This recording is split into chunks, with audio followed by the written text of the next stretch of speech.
Salah satu dari bagian tertipunya seorang pendosa, dia berbuat dosa kemudian bertaubat. Sakitnya badan tuh kalau tidak diiringi dengan sakitnya hati itu ringan. Sakitnya badan sesakit apapun, kalau tidak diiringi dengan sakitnya hati, itu masih manusia masih sanggup nanggungnya. Akan tetapi yang bahaya itu apabila sudah bukan lagi sakitnya badan, melainkan sakitnya hati, sakitnya jiwa manusia, sakitnya ruh. Itu yang menyebabkan orang punya istri bisa memperkosa istri orang. Itu yang menyebabkan seorang perempuan punya suami bisa selingkuh dari suaminya dan bersama dengan laki-laki yang bukan mahramnya. Itu yang menyebabkan ada orang udah kaya korupsi. Sakitnya jiwa lebih berbahaya, saudaraku sekalian, daripada sakitnya badan. Karenanya nih badan-badan kita ini perlu kesehatan, tapi lebih perlu lagi kesehatannya roh kita, kesehatannya hati kita. Nah, ucapan para ulama yang memang semuanya berdasarkan dari hadisnya Nabi, berdasarkan dari ayat Al-Quran, keluar dari bersihnya hati, itu setara vitamin-vitamin bagi hati kita. Pengen hati kamu dapat vitaminnya, baca ucapan-ucapan mereka-mereka ini. Ucapannya para ulama-ulama Allah, ucapan orang-orang yang hatinya bersih, ucapannya keluar dari hati, karenanya penting bagimu untuk kamu masukkan juga ke dalam hati. Kalau ucapan orang yang ngomongnya nggak pakai hati, ngapain dimasukin ke dalam hati? Tuh kamu dengerin ucapannya orang-orang yang iklan di TV. Nggak semuanya harus kamu dengerin, betul nggak? Ucapannya orang-orang yang endorse di media-media sosial, nggak harus kamu dengerin, nggak perlu kamu dengerin teman-teman. Nggak usah segitu percayanya. Ah, mau beli tas yang itu dipakai sama artis yang itu, jadi lebih berkelas, jadi saya kelihatan anggun, begitu kan teman-teman saya sekalian? Emang kamu mau kelihatan anggun padahal kamu bukan anggun? Kalau saya maunya tetap kelihatan Halimah lah. Jadi teman-teman sekalian, ucapan yang keluar nggak dari hati, nggak usah kamu masukin ke hati. Tetangga kamu tuh lagi ngomong sesuatu yang nggak enak, gitu kan ya? Nggak usah kamu masukin ke dalam hati, ngapain? Misalnya suami kamu lagi marah, lagi kesel sama kamu, terus dia marah-marah. Emang ngomongnya dari hati? Enggak, dari hawa nafsu. Ngomongnya enggak dari hati, dari hawa nafsu. Yang ngomong dari hawa nafsu jangan masukin ke dalam hati. Atau ada orang nih di jalanan, kamu ketemu teman kamu lagi zaman SMA, kok sekarang kamu gendutan? Atau pakai tambahan info-info kesehatan, hati-hati loh. Sumber segala penyakit tuh dari berat badan.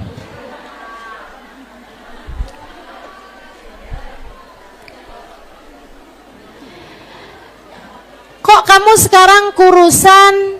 Kamu kena gula ya?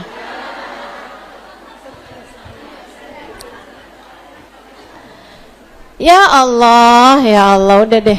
Tuh orang ngomong kayak begituan, emang dari hati? Enggak ada yang dari hati. Enggak usah kamu masukkan ke dalam hati.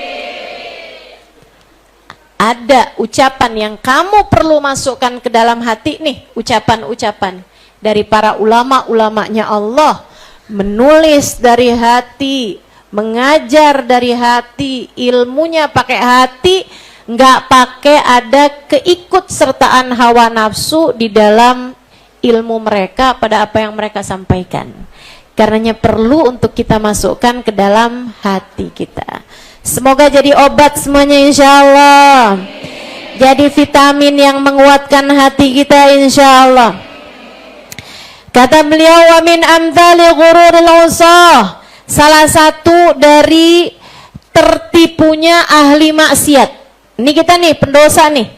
Pendosa nih juga kadang-kadang suka tertipu. Tertipu dengan apa? Nah ini dia nih, bagian dari tertipunya ahli maksiat-maksiat. An yasil insan thumma yatub. Salah satu dari bagian tertipunya seorang pendosa, dia berbuat dosa kemudian bertaubat. Wa yastaghfir bilisani, dia beristighfar dengan lisannya, Allah ampunin, ya Allah ampunin, ya Allah ampunin. Astagfirullah, astagfirullah, astagfirullah, astagfirullah, astagfirullah, astagfirullah.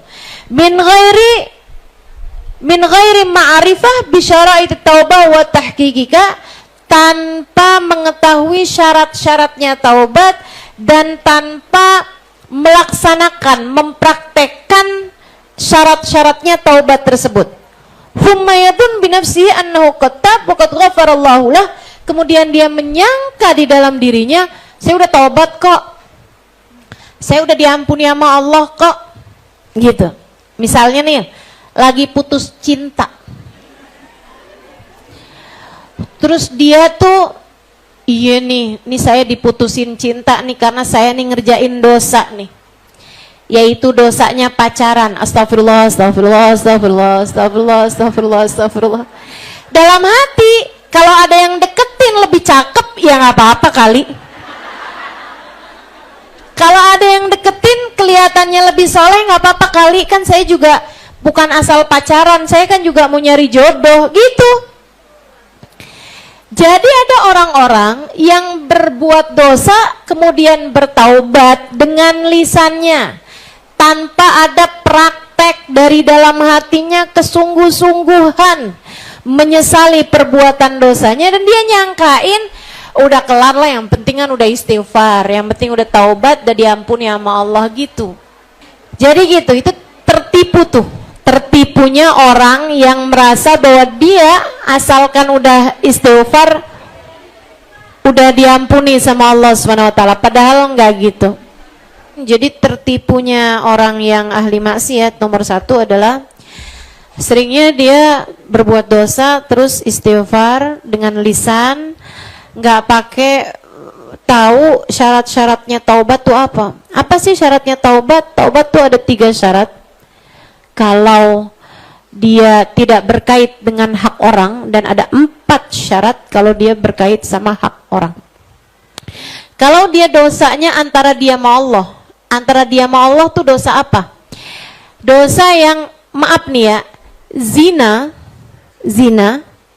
itu dosa antara seseorang sama Allah SWT, lain sama perkosaan. Kalau perkosaan itu masuknya dosa antara dia sama Allah juga, sama dosa antara dia sama hambanya Allah yang diperkosa itu tadi, ya. Terus kalau misalnya ngambil uang suami itu masuknya dosa yang mana tuh? Malah pertanyaannya gini, emang dosa saja? Gini ya, kalau suaminya sudah memberi sesuai dengan kewajibannya, gitu ya, sesuai dengan kewajibannya tuh yang cukup untuk makannya istri, untuk kebutuhannya istri dan anak-anak gitu, secara sandang, pangan, papan, yang gak sampai juga pakai baju robek-robek gitu, maksudnya gitu ya. Ya kalau memang sekolah ya, urusan-urusan sekolahnya juga udah dibayarin gitu, maksudnya secara normal nih. Tapi dia jarang-jarang ngasih hadiah buat istrinya gitu, nggak pernah ajak jalan-jalan ke Singapura gitu kan. Itu tuh kalau suami udah kasih, walaupun misal nih, maaf ya, walaupun dia tuh penghasilannya banyak banget gitu. Misalnya dia penghasilannya tuh setiap bulan 30 juta misal. Lah amin. Misal, nih penghasilannya suami 30 juta nih, tapi dia ngasih buat istri dan makan anak-anak kebutuhan semuanya tuh misalnya 7 juta misal, atau 5 juta.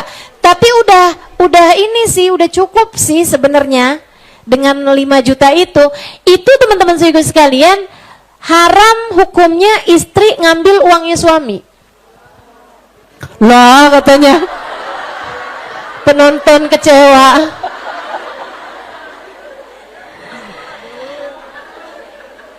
Kenapa gitu? Karena suami tersebut sudah memberi sesuai dengan kebutuhannya, gitu kan? Nah, selebihnya, terus uang selebihnya buat apa Ustaz? Terserah dia mau nyumbang masjid kek, gitu kan? Dia mau ngasih ibunya, dia mau ngasih saudaranya gitu. Atau misalnya gitu kan, dia mau pakai buat jalan-jalan gitu, misalnya hak dia gitu. Tapi bininya nggak diajak, hak dia juga.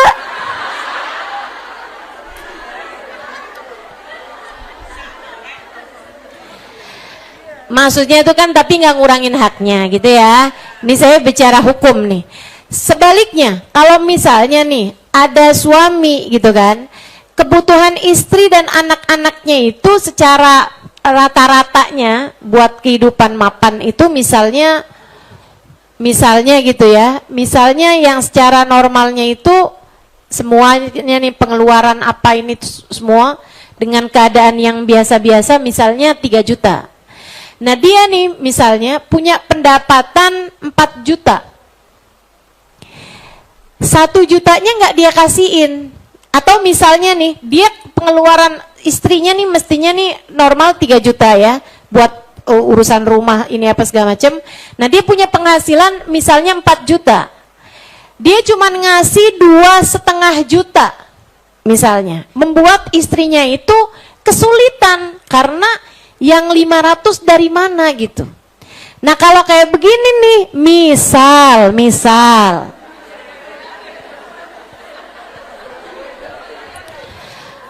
buat bayaran beli bukunya anak sekolah nih, suami diminta nggak ngasih-ngasih. Sementara yang kemarin juga emang ngasihnya itu cuman sekedar cukup untuk itu aja tadi tuh ya, kebutuhan-kebutuhan harian gitu kan, bulanan gitu.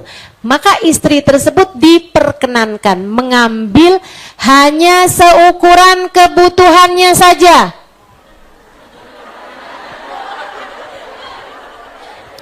Ustazah ada 800, perlunya 500, 300, ya boleh gak Ustazah? Nggak boleh?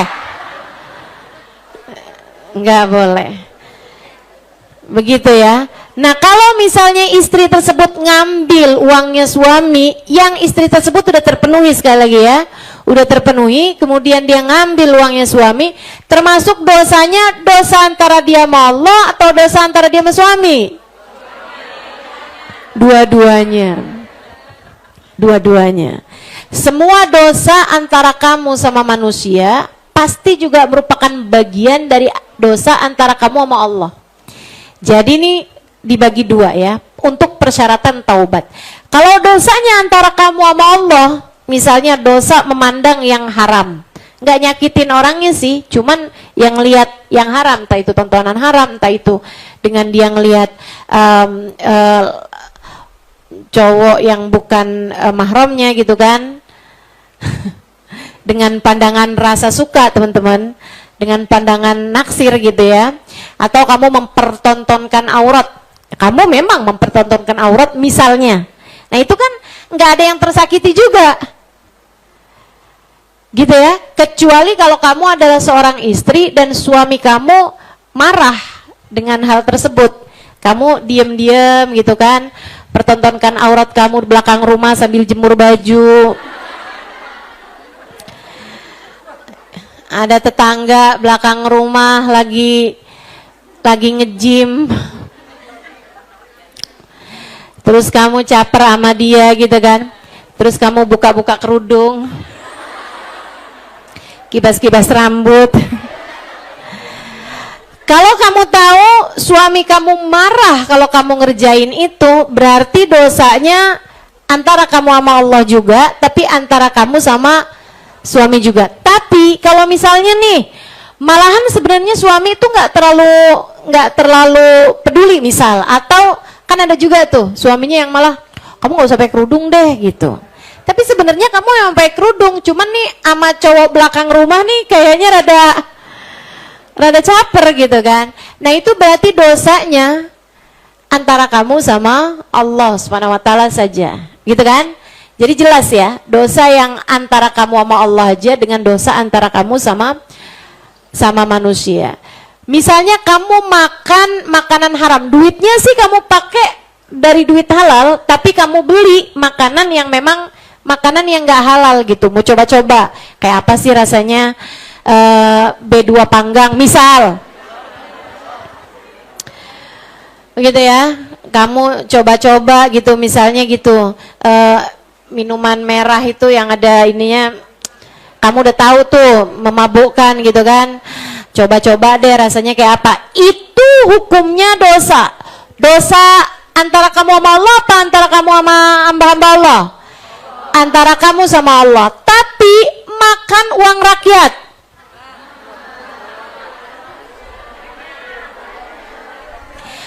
dosanya dosa ke siapa? Dua-duanya. Jelas ya, mana dosa antara kamu sama Allah aja, mana dosa antara kamu sama manusia, sama hamba-hambanya Allah Subhanahu wa taala. Nih saya kasih tahu.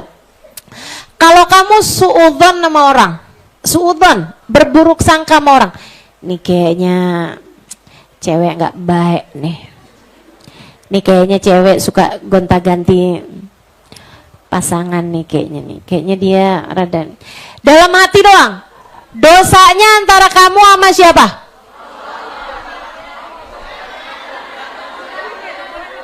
Saya kasih tahu, itu dosanya antara kamu sama Allah doang. Kecuali kalau kamu sampein. Kalau kamu sampaikan, kalau kamu ngobrol sama sebelah, lu lihat nggak tuh arah jam 3.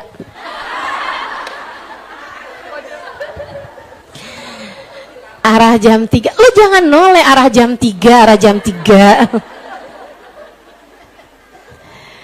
Misal gitu ya. Nah, kamu ghibah, nah itu jadinya dosanya jadi dua-duanya. Tapi kalau masih baru dalam hati, dosanya baru kepada Allah Subhanahu wa taala. Kata Allah dalam Al-Qur'an, inna ba'dadh-dhanni itsmun. Sungguhnya sebagian persangkaan itu adalah dosa. Suudzon yang udah sampai kayak menghakimi di dalam hati, nah itu udah termasuknya dosa. Nah, teman-teman saudara sekalian, kalau dosanya antara kamu sama Allah Subhanahu wa taala itu syaratnya 3. Syarat taubat tuh 3. 1 an-nadam. 1 adalah rasa menyesal melakukannya. Kalau nggak ada rasa penyesalan, gua dulu pernah zina, gua udah cukup dah sekarang, gua udah tinggalin. Nggak ada nyesel-nyeselnya gitu. Itu namanya belum taubat. Taubat itu adalah adanya penyesalan, nyesel telah melakukannya. Kata Nabi Muhammad, an-nadam taubah. Rasa menyesal itu adalah taubat. Yang kedua, al-igla anidz-dzambi. Meninggalkan perbuatan dosa tersebut. Kalau masih lagi kamu kerjain, namanya bukan taubat. Sambil ngeliatin cowok ganteng, astagfirullah, astagfirullah, astagfirullah, astagfirullah, astagfirullah. Tapi masih terus aja diliatin. Pakai acara nggak ngedip lagi, astagfirullah, astagfirullah, astagfirullah, astagfirullah. Itu namanya bukan taubat, teman-teman. Nyesel nih saya lihat, tapi lumayan dah, astagfirullah, astagfirullah, astagfirullah, astagfirullah. Nggak taubat, nggak taubat. Ya, jadi yang namanya taubat itu adalah nyesel, sama yang keduanya adalah igla. Igla itu meninggalkan perbuatan dosa tersebut tidak dalam keadaan kamu mengerjakannya, atau kamu masih punya niatan-niatan untuk mengerjakannya, itu juga enggak masuk ya. Pokoknya harus dalam kondisi kamu memang meninggalkannya. Jangan merasa kamu bertaubat dari pacaran tapi kamu belum putus. putus aja belum ngerasanya udah taubat dari pacaran. Ya nggak gitu, putus dulu baru kamu namanya bisa taubat gitu. Itu taubat tuh gitu. Taubat tuh harus dengan nyesel satu, yang keduanya ninggalin. Misalnya nih, maaf ya, ada orang laki-laki misalnya gitu suka zina sampai akhirnya, atau perempuan juga suka zina sampai akhirnya dia kena sakit HIV misalnya gitu. Teman-teman sekalian, dia ninggalin zina tersebut bukan karena nyesel tapi karena sakit. Apakah itu disebut taubat? Enggak. Karena syaratnya taubat, satu nyesel, dua igla, meninggalkan pekerjaan tersebut. Kemudian yang ketiganya syaratnya azm ala an la yaud, berjanji untuk tidak melakukannya kembali. Jadi saat itu dia meninggalkan pekerjaan tersebut dan dia juga janji nggak bakalan mau balik lagi, ya Allah, nggak bakalan mau balik lagi. Itu 3 persyaratannya. Kalau dosanya antara kamu sama Allah. Nah, kalau dosanya antara kamu sama sesama hambanya Allah, syarat yang 3 itu juga ada, nyesel. Misalnya kamu pernah ngambil sendalnya teman, gitu ya. Pas kamu keluar dari majelis, sendal kamu nggak ada, gitu kan? Kayaknya diambil orang gitu. Tapi terus kamu lihat sendal teman kamu, ya udah pakai punya dia aja dah. Dia belum keluar nih kayaknya nih. Ya udah saya pakai sendal dia dah. Misalnya gitu kan, kamu ambil. Nah, itu taubatnya tuh mesti syarat 3 itu juga ada. Jadi kamu mesti nyesel. Ya Allah, iya dulu pernah ngambil sendalnya teman saya, ya Allah. Berapa hari yang lalu pernah ngambil sendal teman saya, gitu kan? 1. 2, meninggalkan pekerjaan tersebut, gitu. Maksudnya nggak lagi ngambil sendal yang lain, gitu kan? Kemudian yang ketiga, berjanji untuk tidak kembali lagi melakukan hal itu. Nah, ada syarat keempatnya, yaitu mengembalikan. Repot nih. Mengembalikan. Itu kalau berupa barang. Makanya repot banget. Nah, kalau berupa omongan, berupa ghibah, namimah, gitu kan? Itu gimana? Harus kamu ceritakan. Repot banget nggak tuh? Minta maaf sama orang tersebut dan perlu diceritakan jika tidak membuat orang tersebut marah. Tapi kalau membuat orang tersebut kiranya akan emosional, marah, dan membuat dia akhirnya mengerjakan dosa berupa mukul kamu misalnya, atau ya marah-marah kepada kamu, nah itu maka kamu hanya perlu untuk minta maaf aja sama orang tersebut. Minta maaf tanpa perlu menceritakannya. Gitu ya. Repot, makanya dosanya ghibah nih repot. Dosanya sama orang tuh repot. Memang seindah-indah orang, katanya Sayyidina Umar bin Al-Khattab, seindah-indah manusia adalah, seberuntung-beruntung manusia adalah orang yang kalau dia mati pula dosa-dosanya. Artinya dia nggak punya dosa sama manusia, sama orang lain dia nggak punya dosa gitu. Jadi dia mati udah nggak ada dosanya lagi sama orang gitu kan. Dan seburuk-buruk manusia adalah orang yang udah nggak ada tapi dosanya sama orang masih terus aja berjalan. Dosanya dia pernah nyakitin orang, dosanya dia pernah menguasai hak warisnya orang, dosanya dia pernah nipu orang, dosanya dia pernah, ya Allah, ya Allah. Mudah-mudahan Allah selamatkan kita semua insya Allah. Amin ya rabbal alamin. Jadi balikin tuh, dibalikin. Ini yang repot nih ya. Nih saya kasih tahu, yang repot nih kan. Ada nih kayaknya nih ya, yang pernah ngambil bakwan 5 ngakunya 3. Di kantin sekolah, zaman SMA,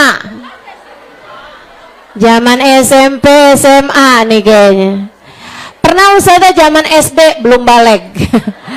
Ya, zaman SD masih belum balik. Tapi zaman SMP, SMA nih kadang-kadang nih masukin gitu kan. Pisang goreng 5, ngakunya 3. Habis itu terus bakwan 6, ngakunya 4 gitu kan. Ada yang pernah begitu? Ayo loh, selamat mencari tahu. Selamat balikin duit. Ya, selamat balikin duit. Balikinnya nggak pisang goreng Ustazah, enggak, duit. Duitnya yang kamu balikin tuh. Ustazah orangnya udah meninggal, repot, makanya repot banget. Kamu mesti kasihin ke ahli warisnya teman-teman. Repot urusan sama barangnya orang nih, repot banget. Udah makanya kita ini hidup nih memang mesti hati-hati banget sama hal yang kayak beginian nih. Kalau ada hal yang kamu perlu hati-hati, inilah yang harus kamu hati-hatiin teman-teman. Barang haram jangan sampai kita kuasain hak miliknya orang lain. Insya Allah. Jadi hati-hati sama taubat-taubat yang cuma sekedar dari lisan tanpa mengamalkan syarat-syaratnya taubat. Sekurangnya syaratnya taubatnya itu adalah dengan sungguh-sungguh di dalam hatimu antara kamu sama Allah SWT, nangis minta ampun sama Allah SWT. Saya kasih tahu ya teman-teman, saya pernah ada di masa dimana saya bertaubat dari dosa, udah nih taubat bener-bener, nangis sama Allah SWT untuk tidak mengulangi perbuatan tersebut. Tapi beberapa bulan kemudian kembali melakukannya gitu. Wah ternyata kok saya kerjain lagi ya gitu kan. Udah tuh saya nangis lagi sama Allah, saya minta lagi, Allah tarik tangan saya, Allah jangan biarkan, ya Allah ampuni segala dosa ya Allah, saya janji nggak lagi ngerjain ya Allah, saya janji nggak lagi ngerjain ya Allah, saya janji nggak lagi ngerjain lagi gitu. Saya kemudian jadi mikir gitu kan, apa hikmahnya ya? Saya udah taubat, saya udah nangis, saya udah sungguh-sungguh, saya udah nyesel, tapi kok ngerjain lagi gitu? Apa hikmahnya Allah bikin saya kayak gitu? Ini mungkin juga pernah kamu alami teman-teman, makanya saya sampaikan kepadamu. Ini saya rasa apa nih namanya ya, istilahnya relate ya sama kita semuanya nih ya.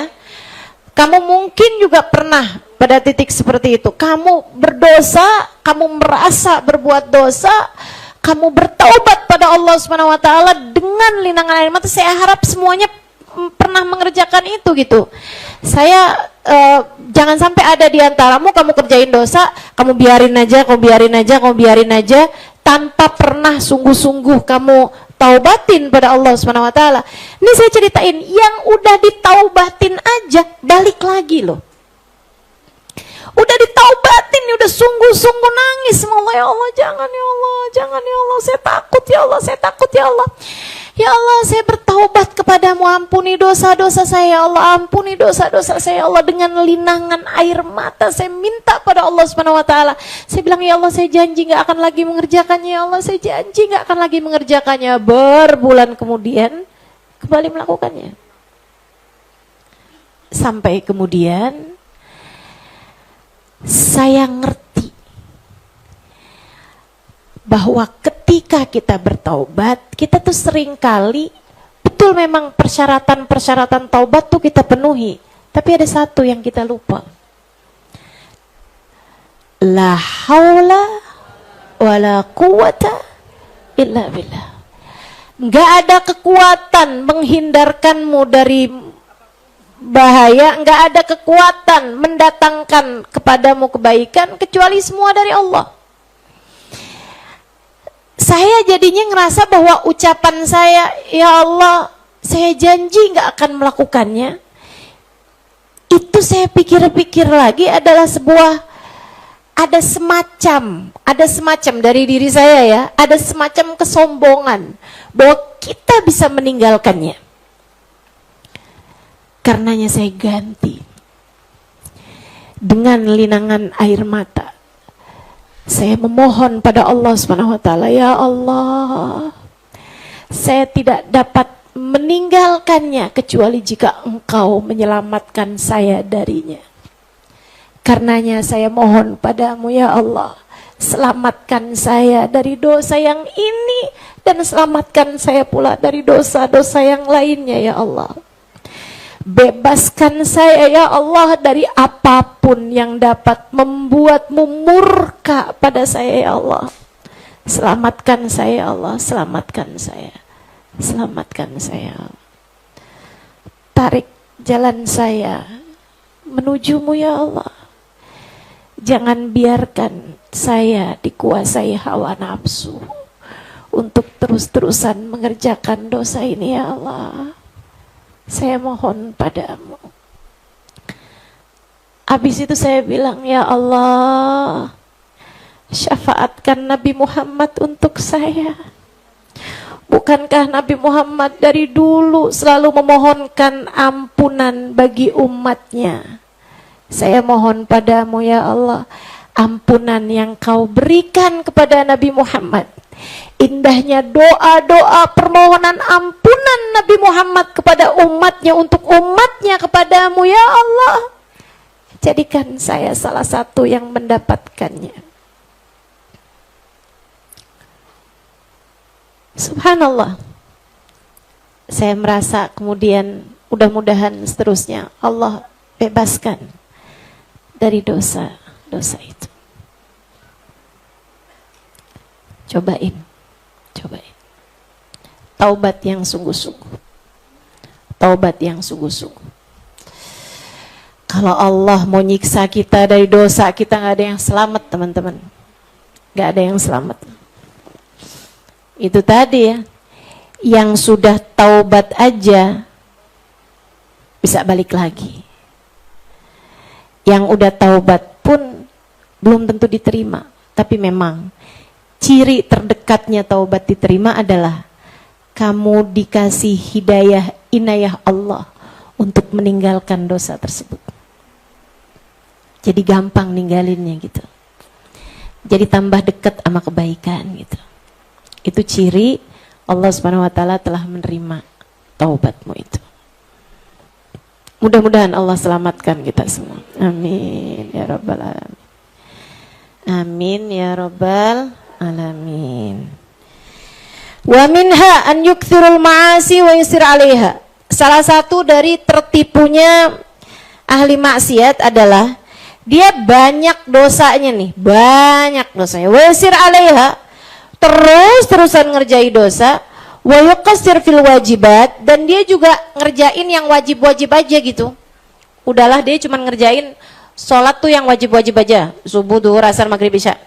Kagak ada duha, nggak ada tahajud, nggak ada witir, nggak ada qobliyah ba'diyah, nggak ada dah. Yang wajib-wajibnya doang. Tsumma yahtaju li nafsihi bil qadar. Udahlah dia ngerjain banyak dosa, yang wajib-wajibnya aja, yang kewajiban yang dia kerjain, dia tuh kalau dibilang, ya saya emang ngerjain dosa, tapi ini tuh udah ditetepin sama Allah, ada takdirnya Allah. Saya tuh nggak bisa ninggalin dosa nih kalau nggak ditetepin sama Allah. Berarti saya kalau ngerjain dosa juga dari takdirnya Allah, gimana-gimana juga. Ini yang kayak beginian nih, kamu kalau jadi orang tua gitu kan, terus dia bilang, ya biar gimana-gimana juga mah, saya emang salah mah, tapi lebih salahan mama kenapa ngelahirin saya. Itu kamu pengen apain tuh anak? Mau kamu masukin lagi ke perut kan rasanya. Wa annahu la ikhtiyara lahu wa la qudra ala tarki ma qad kutib alaih. Dan dia tuh ngerasa dia nggak punya pilihan gitu. Dia nggak punya kuasa apa-apa buat ninggalin sesuatu yang udah ditetepin sama Allah. Nah habis gimana ya? Nih Allah nih udah tetepin saya emang jadi tukang mabok, ya udah gitu. Dia dalilnya ini adalah sebuah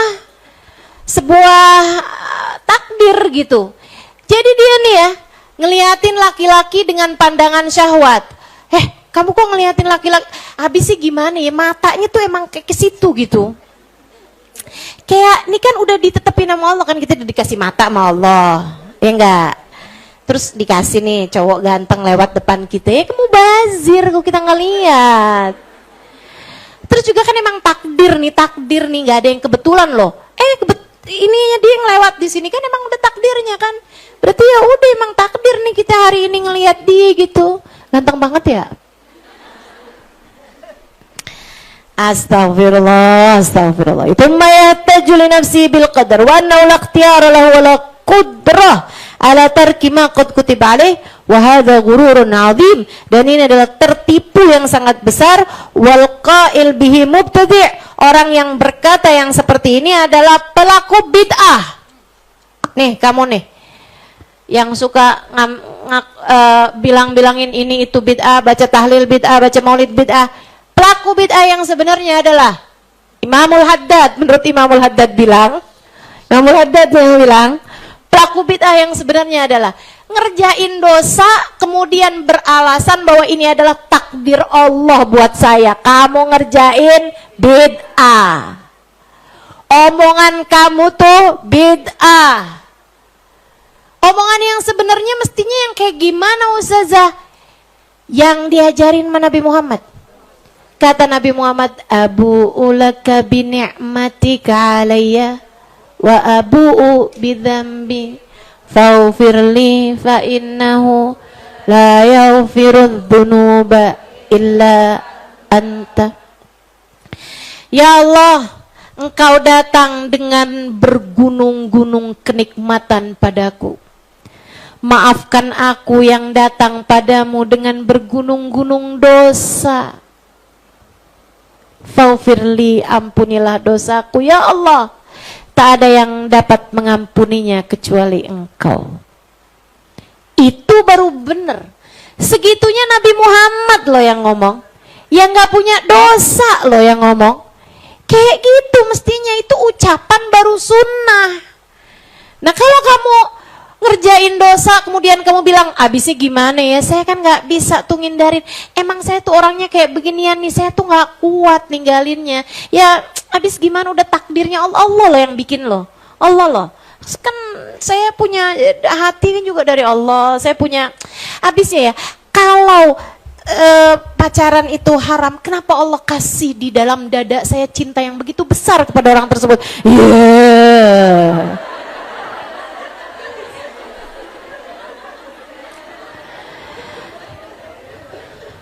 Kamu udah dikasih tahu yang namanya zina haram-haram, namanya pacaran haram-haram.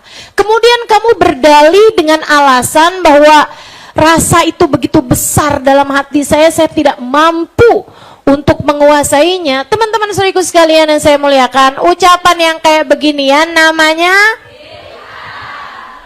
itu kamu tahu tuh, ucapan ngada-ngada. Ya, ini adalah orang yang ngada-ngada namanya nih. Itu bid'ah tuh kan ngada-ngada tuh. Mubtadi' walaysa min ahli sunnah. Bukan ngerjain ucapannya orang-orang yang mengikuti sunnah. Itu tadi, kalau mau mengikuti sunnah, ucapannya adalah ucapannya baginda Nabi Muhammad alaihissalam.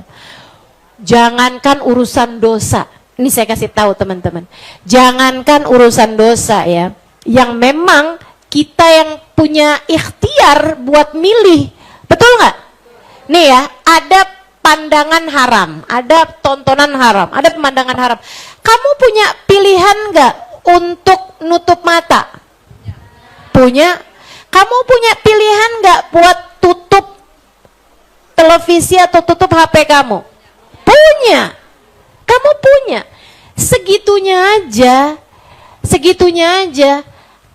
Ada orang-orang yang berdalil dengan takdir, padahal kan jelas-jelas ada ikhtiar kamu di dalamnya, teman-teman. Sayyidina Ibrahim Al-Khalil, saya kasih tahu. Sayyidina Ibrahim, Nabiullah Ibrahim Al-Khalil, alaihi ridwanullah, sangat faham bahwa sakit dari Allah, sehat dari Allah. Sakit dari Allah, sembuh dari Allah. Sakit datangnya dari, sembuh datangnya dari Allah. Segitunya Nabi Ibrahim dalam salah satu ayat dalam Al-Quran, Allah ceritakan beliau mengucapkan ucapan beliau, fa'idha maridtu fahuwa yashfin. Apabila aku sakit, maka Allah lah yang menyembuhkan.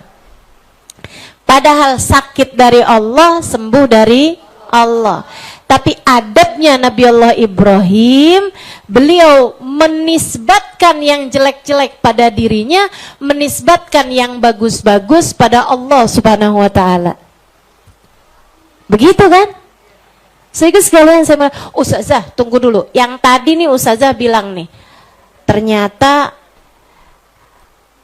kalau belum nyerahin semuanya sama Allah, balik lagi ngerjain. Berarti kan emang dosa itu juga dari Allah. Betul teman-teman. Mengerjakan dosa pada akhirnya adalah takdir Allah. Memberikan ampunan dan memberikan padamu hidayah untuk berhenti mengerjakan dosa, pada akhirnya juga takdir Allah. Tapi yang baik itu adalah seperti yang saya contohkan di awal. Saya menisbatkan dosa pada diri saya, dan saya menisbatkan berhentinya dari dosa dari Allah Subhanahu wa ta'ala. Itu yang adab, itu yang benar. Ya Allah, saya ngerjain dosa, ya Allah. Gak ada yang bisa memberhentikannya kecuali Engkau. Maka berhentikan saya dari dosa, ya Allah. Saya bertaubat padamu, ya Allah. Saya nyesel, ya Allah, saya nyesel. Tapi gak ada yang bisa berhentiin saya kecuali Engkau, ya Allah. Hentikan saya dari segala dosa. Tarik saya ke jalanmu. Ampuni saya, ya Allah, dari segala dosa-dosa saya, ya Allah. Itu baru benar. Yang salah yang gimana tadi? Ya saya ngerjain dosa kan juga takdirnya Allah. Berarti kalau nanti Allah takdirin saya buat taubat, ya bakalan taubat juga. Ya udah, jangan salahin siapa-siapa kalau kemudian kamu mati sebelum Allah anugerahkan padamu taubat.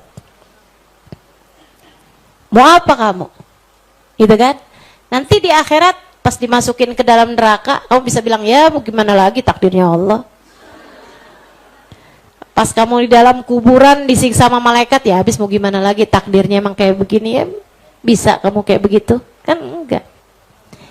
Jadi mari kita nisbatkan yang buruk-buruk kepada diri kita, dan kita nisbatkan yang baik-baik dari Allah Subhanahu wa ta'ala. Ini bahasa nisbatkan, paham ya?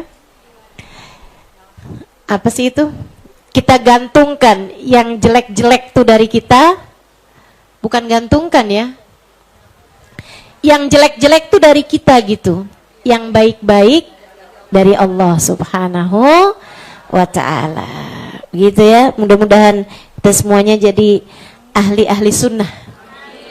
Jadi orang-orang yang ngerti adab kepada Allah Subhanahu wa ta'ala, insyaallah. Jalla jalaluhu wa ta'ala ta'zamatuh. Amin ya rabbal alamin. Birahmatika ya arhamar